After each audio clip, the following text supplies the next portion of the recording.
चलिए, तो हम जो पढ़ रहे थे वो यौगिक डाइट के बारे में पढ़ रहे थे, है ना, जिसमें हमने क्या क्या पढ़ लिया था। कोई शॉर्ट में करेगा रिपीट? प्रीति जी, शॉर्ट में कुछ रिपीट करेंगे, हमने क्या क्या पढ़ लिया था? मैम अभी मैम तो अभी तो दोनों में दोनों में खिचड़ी बन खिचड़ी रही, बन रही, सात्विक और सात्विक और एम उसमें उसमें पढ़ा था पढ़ा कि था हाँ कि हमने हाँ हमने त्रिशरीर, पंचकोश और हाँ, षट चक्र था, ये सब तरह से। मतलब और एनाटॉमी वो फिजियोलॉजी हाँ अकॉर्डिंग टू मैम योग पढ़ी थी। लास्ट में हमने जो अभी यूनिट 4 का किया था यौगिक डाइट का, उसमें हाँ, हमने ये राजसिक, तामसिक, सात्विक इसके हाँ, बारे में किया था। मतलब ओवरऑल यदि यौगिक डाइट के बारे में आपसे पूछा जाता है, किसी भी तरह का क्वेश्चन आता है, तो उसका ओवरऑल आंसर क्या होगा? आपको कौन कौन से पॉइंट लिखने हैं? एक तो ये लिखने हैं कि यौगिक आहार क्या होगा, तो शुद्ध होगा, साफ होगा, सात्विक होगा। फिर इसके तीन टाइप: सात्विक, राजसिक, तामसिक, पथ्य, अपथ्य, मिताहार। ये इतने कॉन्सेप्ट हैं जो आपको लिखने हैं एक इन जनरल, कोई भी यौगिक डाइट है, क्योंकि लगभग सभी में इनको लिया गया है। तो हम तामसिक तक पढ़ चुके थे, अब हम आ रहे हैं मिताहार पे। तो मिताहार का मतलब क्या होगा? मित आहार, मित मतलब संयमित, ऐसा आहार जो आप कंट्रोल करके ले रहे हैं। तो मिताहार की जो अवधारणा है वो आयुर्वेद में भी मिलती है, योग में भी मिलती है। तो योग की जो हठ योग प्रदीपिका है, घेरण्य संहिता है, गोरक्ष शतक है, भागवत गीता है और चरक संहिता है। तो यहाँ पर ये तीनों ग्रंथ, आप तीन ग्रंथ आप लोगों को है, हठ योग प्रदीपिका, घेरण्य संहिता और भागवत गीता। इन तीनों के हिसाब से आपका जो आहार है वो आपको बताना है। तो तीनों में से किसी भी ग्रंथ का आता है तो उसमें आपको ये मिताहार लिखना ही लिखना है। अब मिताहार का मतलब ये है कि पेट का एक चौथाई हिस्सा खाली छोड़ना, एक चौथाई हिस्सा लिक्विड से भरना, कोई भी तरल पदार्थों से भरना, और आधा पेट जो है वो सॉलिड मटेरियल से भरना।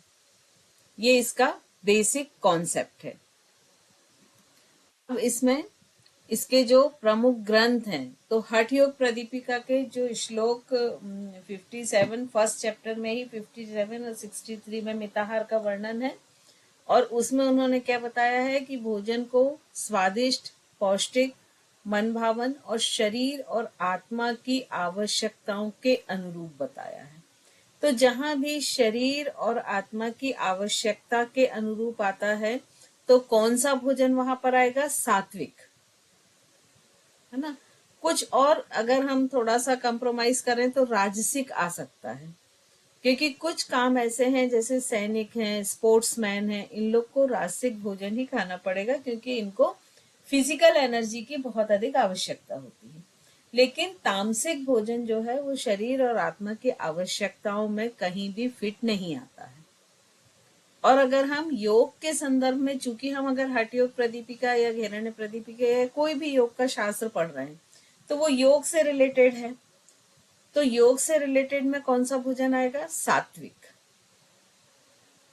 तो यहाँ पर जहां पर भी ये शब्द आते हैं कि शरीर के अनुसार हो, आत्मा के अनुसार हो, प्योर हो, शुद्ध हो, ताजा हो, पौष्टिक हो, तो ये सारी चीजें किस किस भोजन के अंतर्गत आएंगी? सात्विक। और सात्विक भोजन को भी कैसे करना है कि आधा पेट भरना है सॉलिड फूड से, एक चौथाई तरल पदार्थों से, और एक चौथाई पदार्थ पेट खाली रखना है, मतलब हवा से भरना है। अब जो घेरण्य संहिता है वहां पर ये सारी चीजें तो हैं ही जो अभी हमने हठ योग प्रदीपिका में डिस्कस की हैं, लेकिन वहां पर एक सेंटेंस और आता है कि भोजन को शरीर के मंदिर के प्रति भक्तिपूर्ण कार्य मानना। मतलब अब आप एक इमेजिन करो कि आप मंदिर के अंदर जा रहे हैं, तो आप क्या करेंगे? कोशिश करेंगे नहा के जाएं, शारीरिक रूप से शुद्ध हो, वस्त्र आपके शुद्ध हो, भाव आपके शुद्ध हो। आप चीजें मंदिर के अंदर कौन सी ले जाएंगे जो आपके हिसाब से बिल्कुल शुद्ध हो, है ना। तो हम सब करके बताएं, सभी का यही कॉन्सेप्ट होगा, वो किसी भी कास्ट का हो, ठीक है।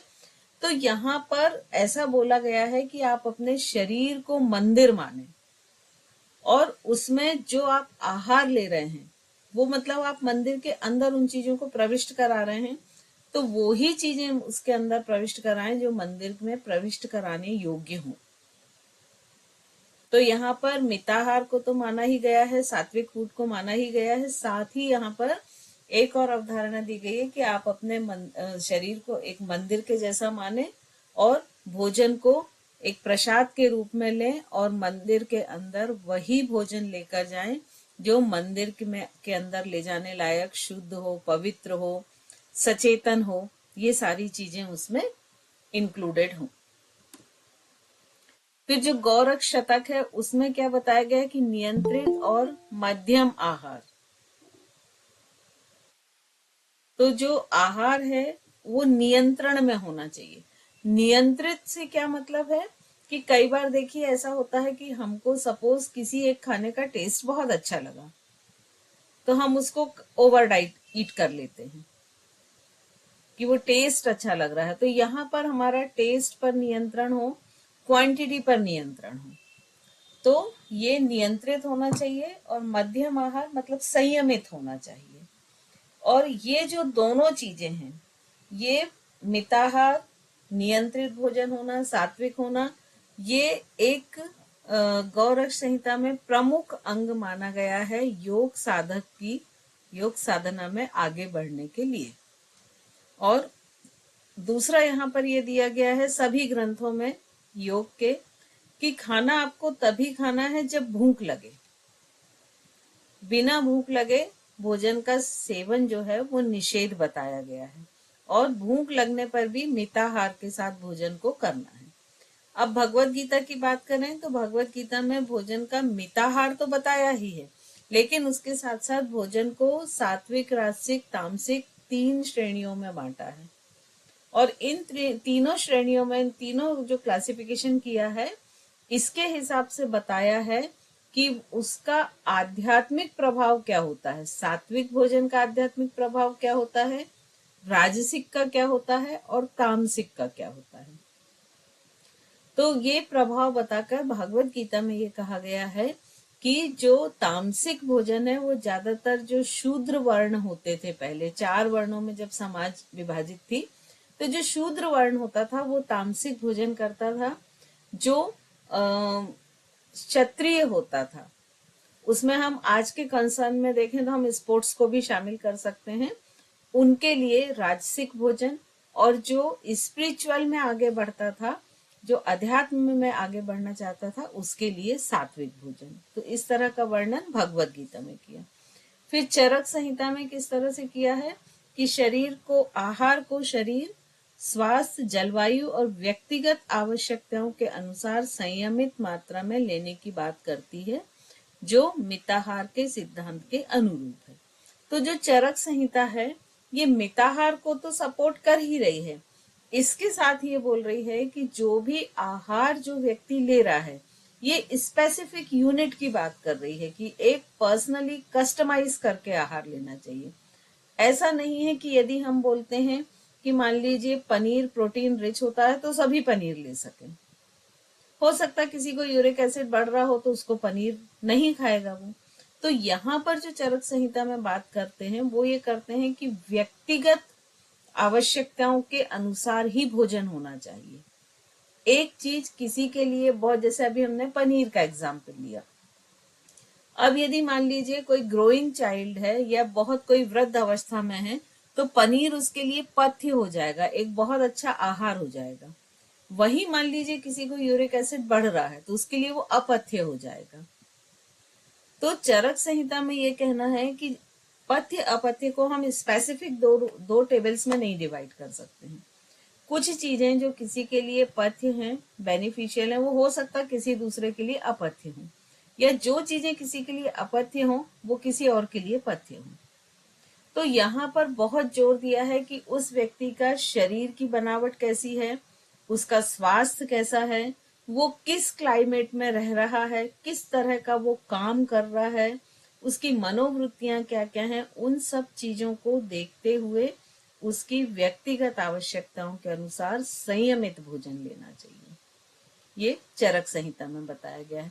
तो कुल मिला के ये है कि जो मिताहार है वो हर एक ग्रंथ में दिया गया है। और मिताहार केवल क्वांटिटी से नहीं है, बल्कि उस जो फूड आप कंज्यूम कर रहे हैं उसकी क्वालिटी क्या है, वो किस समय खा रहे हैं, आप कितना माइंडफुल होके खा रहे हैं, इन सारी चीजों पर भी उसकी जो क्वालिटी है वो डिपेंड करती है। तो इस तरह से ये वर्णन है। अब मिताहार का हिंदी में अर्थ होता है कि संयमित भोजन या कम खाना। और हमेशा ऐसा बोला गया है कि जितनी भी भूख है उससे थोड़ा सा कम खाना चाहिए। और कुछ ऐसे ग्रंथ हैं जहां पर जब हम अष्टांग योग की बात करते हैं तो अष्टांग योग में हम मुख्यतः क्या लेते हैं, 5 यम लेते हैं, है ना, सत्य, अहिंसा, अपरिग्रह, अस्तेय और ब्रह्मचर्य। लेकिन कुछ ऐसे ग्रंथ भी हैं योग के जिनमें 10 यमों का वर्णन किया है। तो जहां पर 10 यम का वर्णन किया है तो वहां यम के अंतर्गत मिताहार भी आता है। एक उसका जो पॉइंट होता है वो मिताहार भी होता है। तो अब यहाँ पर ये मिताहार बहुत जरूरी है। अब यहाँ पर थोड़ा सा हम रस देख लें। 6 रस माने जाते हैं, कौन कौन से, मीठा, नमकीन, खट्टा, कसेला, कड़वा और तीखा। तो यहाँ पर ये बोला गया है कि ये जो 6 रस हैं ये भी भोजन में बैलेंस होना चाहिए। और जो शरीर की प्रकृति है, जो शरीर का स्वास्थ्य है, उसके हिसाब से इन रसों का बैलेंस होना चाहिए किसी भी व्यक्ति का। तो अब यहाँ कुल मिला के मिताहार का मतलब क्या हो गया कि संयमित भोजन करना, मतलब आवश्यकता से अधिक नहीं, सिर्फ आधे पेट खाना जितना कि शरीर के लिए पर्याप्त हो, और पौष्टिक भोजन करना। फिर जागरूकता के साथ करना, मतलब आप जो भी खा रहे हो उसके लिए पूरा माइंडफुल ईटिंग जिसको हम कहते हैं, या ईटिंग विद अवेयरनेस कि क्या खाना। सबसे पहले तो अवेयरनेस आएगी कि आपको क्या खाना है, कितना खाना है, कब खाना है, कैसे खाना है, आप जो खा रहे हैं उसका आपके शरीर पर क्या असर पड़ेगा। ये सब किस कैटेगरी में आ जाएगा, जागरूकता का। और फिर जब आप उस खाने को मुंह में डाल रहे हैं तब आपकी माइंडफुल कि आप कितना सचेतन होके वो खाना खा रहे हैं।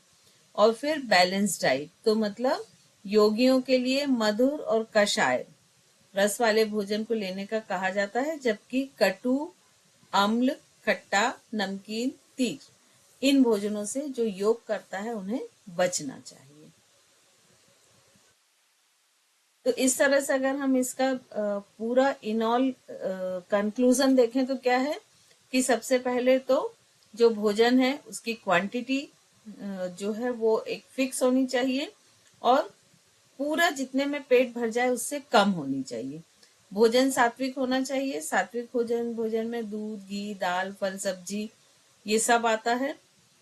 राजसिक और तामसिक भोजन से बचने की सलाह दी जाती है, क्योंकि योग में जब इस तरह का भोजन करते हैं तो डाइजेशन बहुत स्ट्रांग होता है, और गैस्ट्रिक, एसिडिटी, कॉन्स्टिपेशन, इंडाइजेशन, इन सब प्रॉब्लमों से ये भोजन जो है योग साधक को दूर रखता है।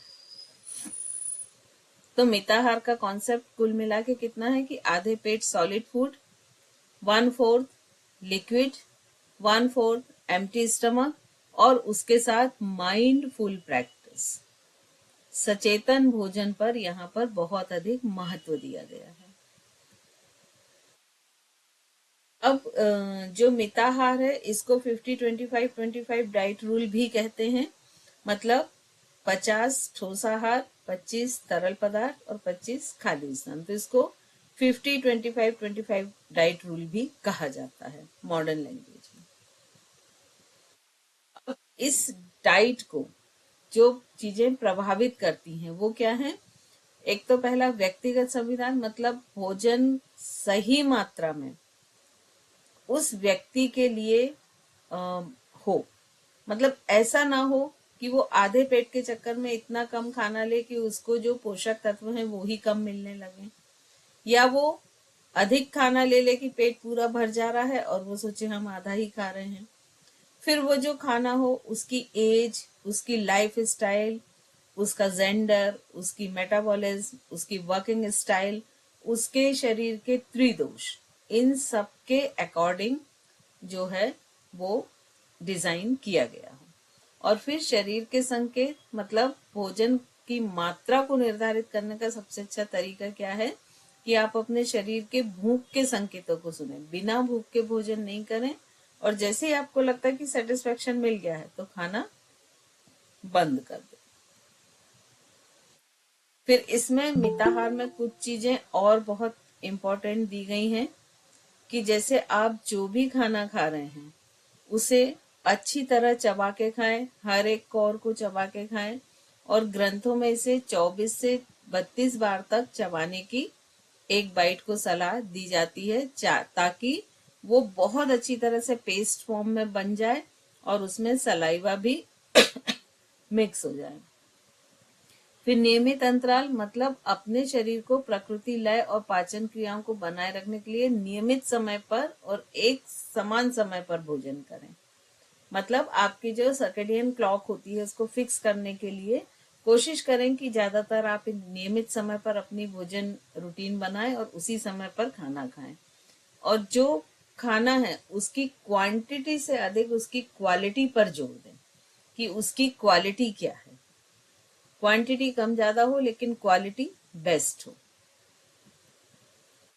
फिर एक और इसमें कॉन्सेप्ट आता है कोरुक कोरुक कोरुक, हितभुक मितभुक ऋतभुक।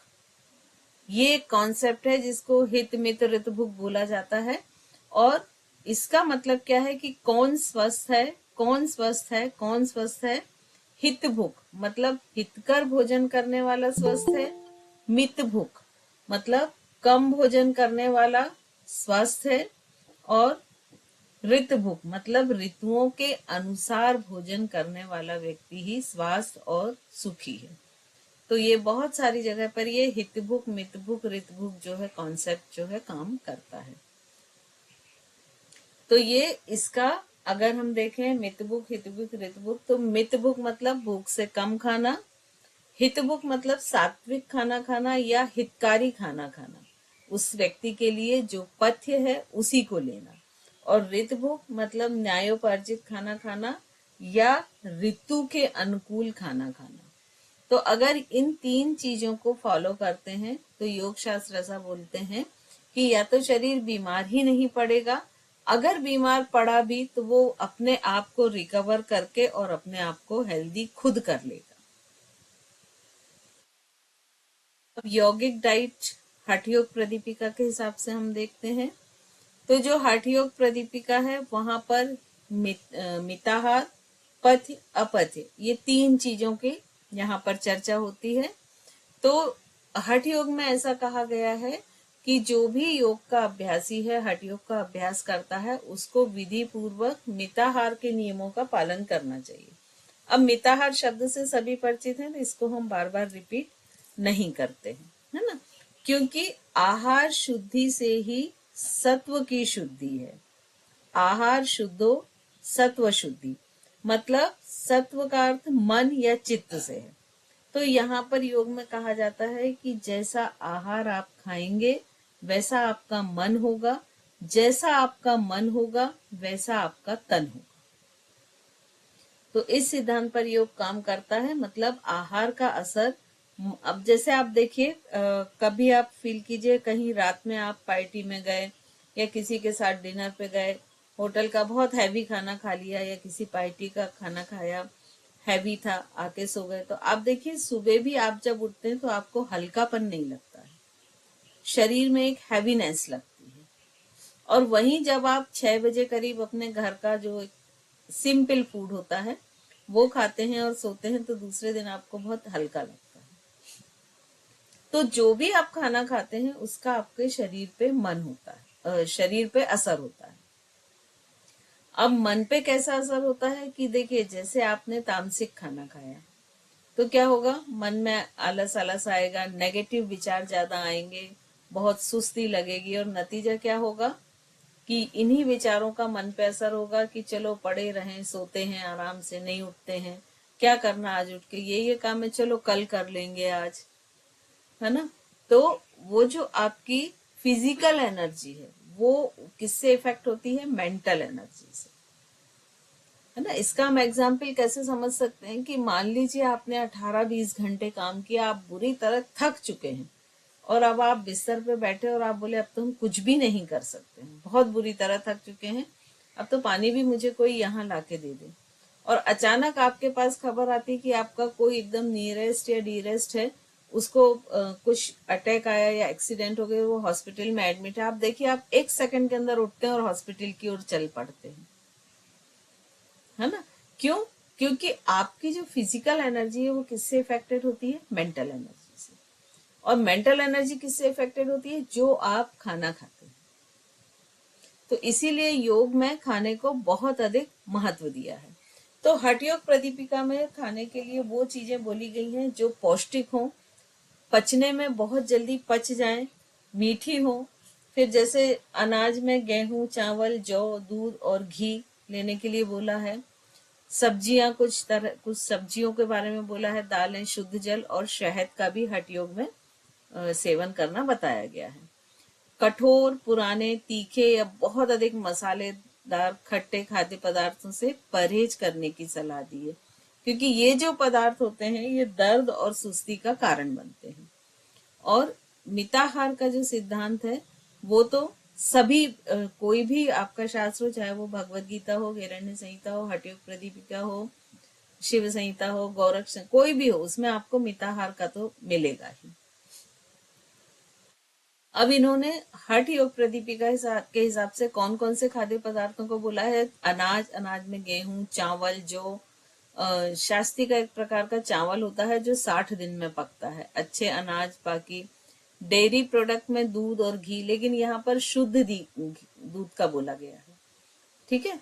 और फिर मिठाई में ब्राउन शुगर, मिश्री, शहद। सब्जियों में एक तरह की ककड़ी होती है, वो 5 प्रकार की पत्तेदार हरी सब्जियां जो पालक के समान होती हैं, और जितनी भी मौसमी हरी सब्जियां या फल आते हैं वो सब खाने के लिए बोले हैं। फिर दालें, मूंग और अन्य दाल, इसके अलावा सूखा अदरक, शुद्ध पानी, मसालों में इलायची, लौंग, जायफल और खजूर।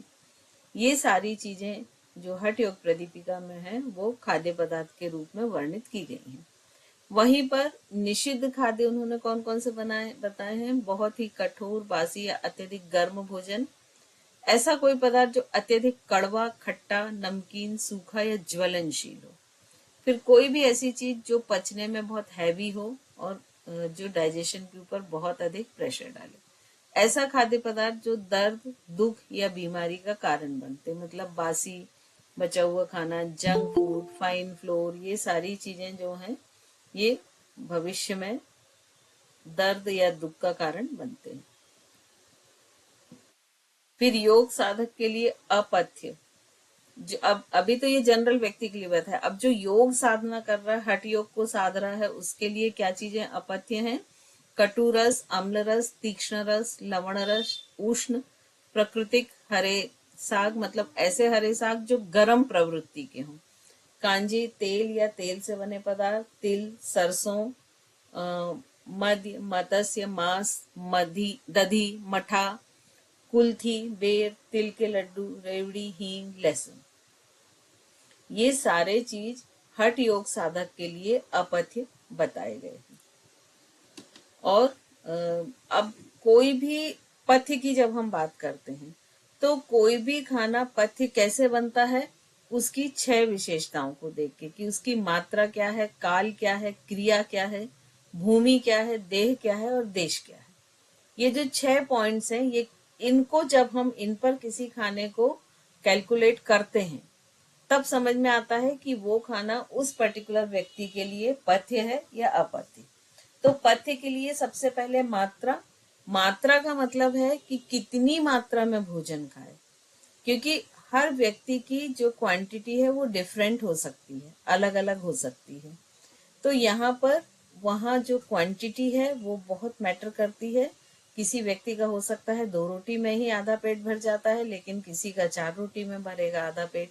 तो कितनी मात्रा में भोजन लिया जाए ये इम्पोर्टेंट है। समय, मतलब वो भोजन किस समय कर रहे हैं, प्रातः कर रहे हैं, मध्य काल में कर रहे हैं, सायंकाल में कर रहे हैं या रात्रि काल में कर रहे हैं। तो ये समय बहुत इम्पोर्टेंट है कि वो किस समय पर उस भोजन को कर रहे हैं।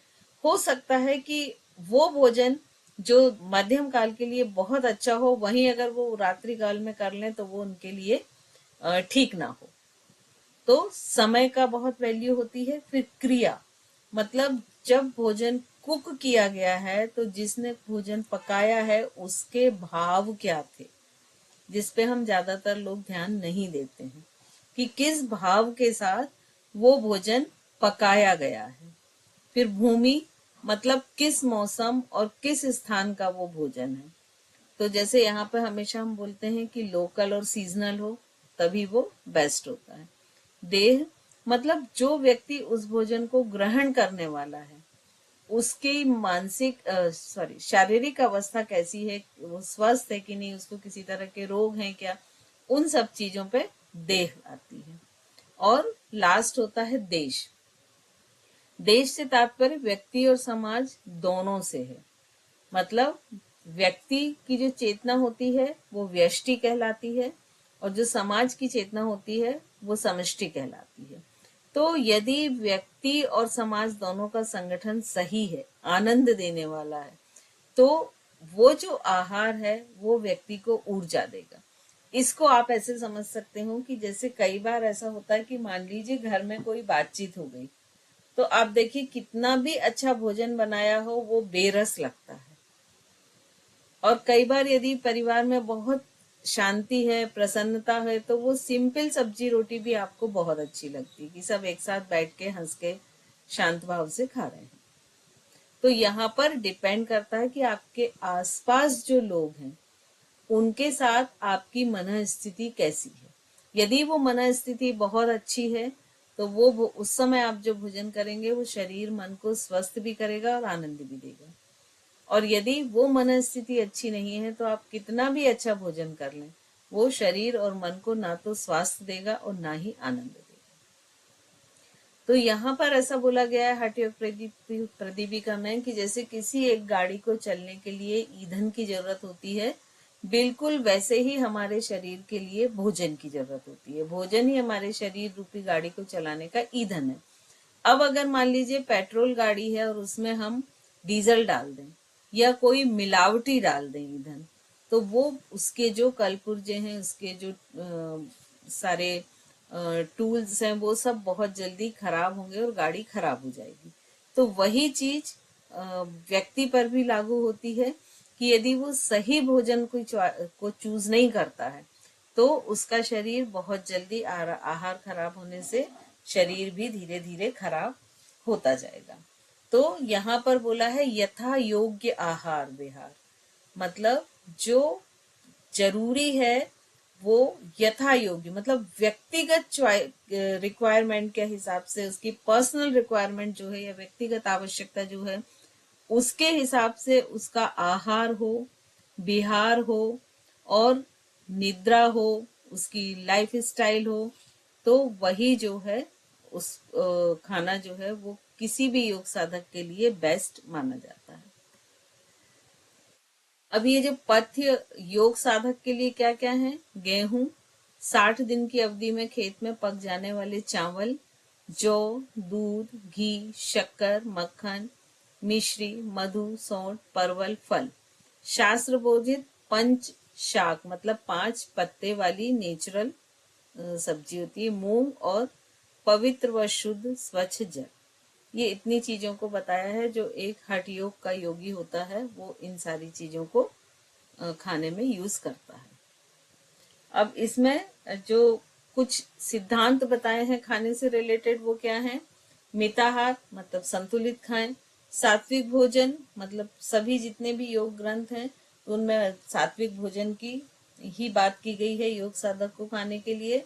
ऐसा भोजन जो पौष्टिक हो, शरीर और मन के अनुकूल हो, जो व्यक्ति को स्वस्थ रखे, जो उसकी आयु को दीर्घायु करे। फिर संतुलित भोजन मतलब पौष्टिक होने के साथ मीठा भोजन जिसमें घी दूध मिला हो वो खाने की सलाह दी जाती है। अति से बचें, मतलब किसी भी चीज की अति नहीं होनी चाहिए कि हम इतना अधिक उपवास कर रहे हैं कि लगातार एक के बाद उपवास करते जा रहे हैं या जरूरत से ज्यादा भोजन कर रहे हैं। तो भोजन जो है वो बैलेंस होना चाहिए, ना ही कम ना ही ज्यादा। कम भोजन भी हानिकारक है, ज्यादा भोजन भी। अब यहाँ पर मिताहार का भी यहाँ पर वर्णन किया है कि संयमित भोजन हो और नियंत्रित हो। तो यहाँ पर हर ग्रंथ में इसका वर्णन है और इसका मतलब ये होता है कि व्यक्ति अपने भोजन और खान पान की उसकी जो हैबिट्स हैं उसके लिए अवेयर रहे, इस चीज की उसमें जागरूकता रहे कि वो जो भी शरीर में डाल रहा है, जो भी खाना खा रहा है, उसका प्रभाव उसके शरीर और मन दोनों पर रहेगा। और जब वो मिताहार करता है तो उसको डाइजेशन से रिलेटेड जितनी भी समस्याएं हैं, जैसे indigestion, constipation, acidity, gastric problem, ये सारी प्रॉब्लम से उन्हें निजात मिलती है, नहीं होती है। और वो जो उनका डाइजेशन है वो हल्का होने के कारण, क्योंकि आप देखिए जिस दिन आप हैवी डाइट लेते हैं और दूसरे दिन सुबह उठ के अगर योग करते हैं तो आपने कभी फील किया कि आपकी फ्लेक्सिबिलिटी कम हो जाती है, स्ट्रेंथ कम हो जाती है, आपको लगता है कि अरे आज तो मैं कर ही नहीं पा रही हूँ।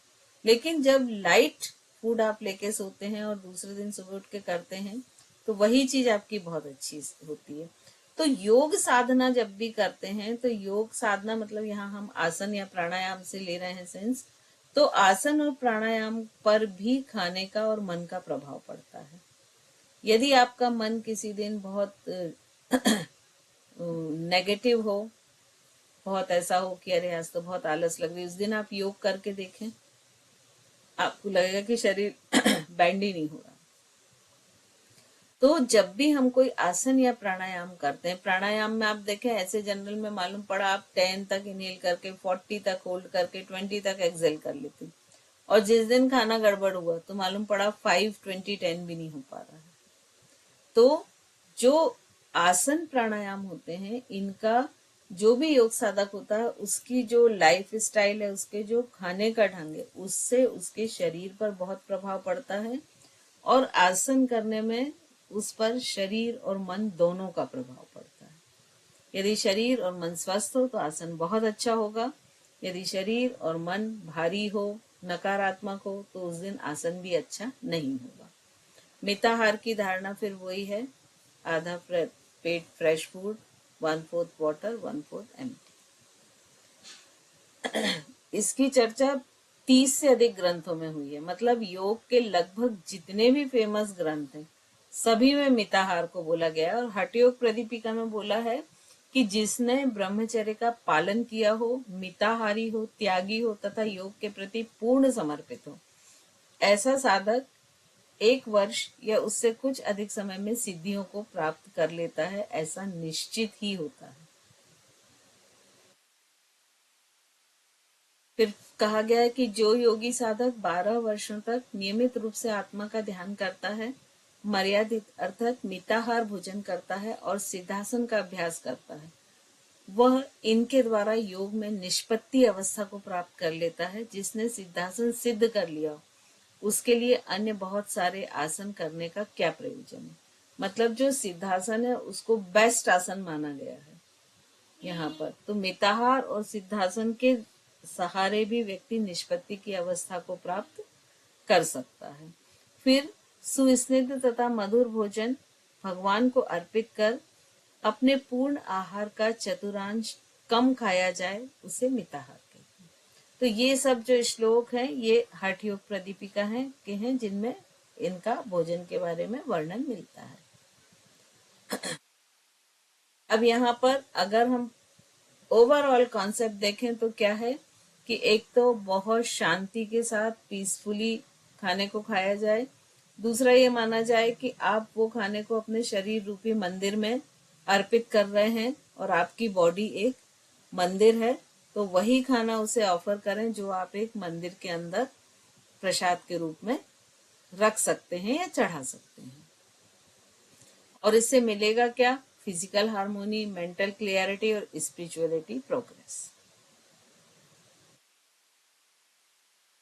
तो जो हठ योग प्रदीपिका है उसमें गेहूं, चावल, दूध, घी, शहद, शुद्ध जल पर जोर देते हैं, मिताहार पर जोर देते हैं।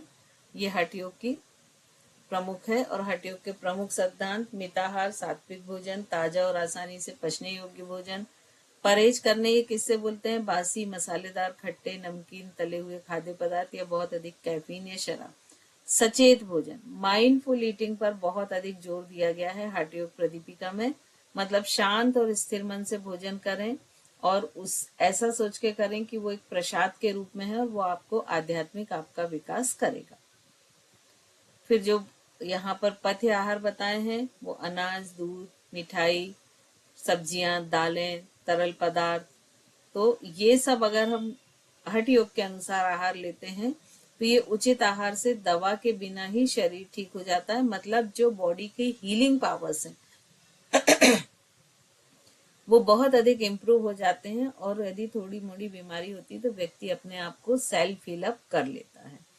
और अगर एडवांस आसन करते हैं तो वहां पर ये फिजिकल एनर्जी को बनाए रखता है और वो आसन करने में सपोर्टिंग होता है, बीमारियों से बचाव करता है, मेंटल क्लैरिटी लाता है और कॉन्शियसनेस के हायर स्टेज की तरफ आपको ले जाता है। अब हम आते हैं हिरण्य संहिता नेक्स्ट में लेके।